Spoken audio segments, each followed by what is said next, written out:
Presiden Prabowo Subianto resmi melantik Juda Agung sebagai Wakil Menteri Keuangan dan Adis Kadir sebagai Hakim Mahkamah Konstitusi yang baru pada Kamis 5 Februari 2026 di Istana Negara, Jakarta. Juda Agung dilantik untuk mengisi kekosongan Wakil Menteri Keuangan yang sebelumnya dijabat oleh Thomas Jiwandono. Posisi Wamenkyu sempat kosong sejak Thomas terpilih menjadi Deputi Gubernur Bank Indonesia pada Selasa 27 Januari 2026.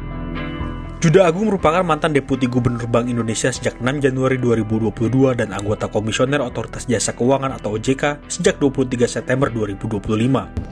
Ya, tentu saja pengalaman saya di pengalaman Bank Indonesia, kemudian di Otoritas Jasa ini tentu saja sinerginya akan lebih baik. Begitu juga Pak Thomas sebelumnya di Otoritas Fiskal menjadi Gubernur. Jadi sinerginya antara dua kebijakan akan lebih baik masing-masing di otoritasnya. Sedangkan Adis Kadir menggantikan Hakim MK periode sebelumnya yakni Arief Hidayat yang pensiun.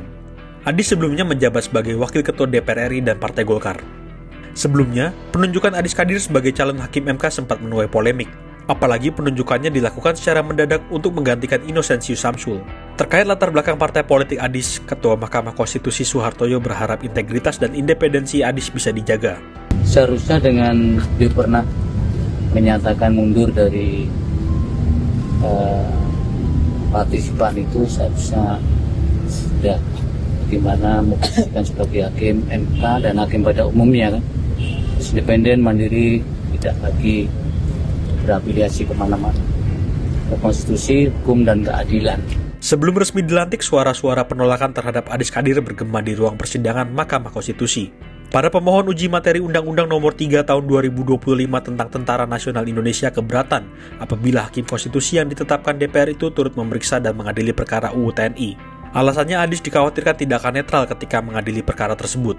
Meski demikian, Adis mengaku jika tidak mengikuti proses pembahasan rancangan Undang-Undang TNI karena berada di ranah Komisi 1 DPR RI. Undang-Undang TNI itu berada Bapak tidak. di Komisi 1 dan saya juga bukan di Komisi 1. Saya tidak berkomentar tentang proses keputusan pada rancangan Undang-Undang TNI sampai diputuskan pun kita tidak tahu. Saya tidak tahu. Melihat situasi tersebut, Soehartoyo pun mengatakan majelis hakim akan mempertimbangkan permohonan dan para pemohon uji materi UU TNI tersebut.